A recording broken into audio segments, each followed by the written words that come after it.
Kuya. Oy, bakit te? Tricycle po. Ba? Parang bago ka dito te ah. Opo. Ay, saan punta mo? Ay, dun lang po sa looban daw po yun sa may kulay puting bahay.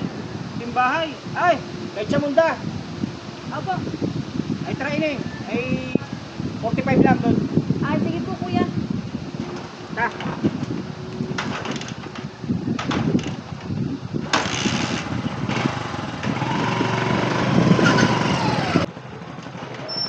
Ate, dito na tayo te. Ayun yung bahay na puti. Dito na ho. Oo, Kano nga kuya? 45 lang ate. 45. Kuya, keep the change. Right. Kuya, Thank you te. pansin ko lang. Ang daming magaganda at pogi dito sa inyo, no? Oo, siyempre. Marami talaga dito magaganda at mga pugi sa lugar namin. Eh di, tayo ka. Anak ka ng pu,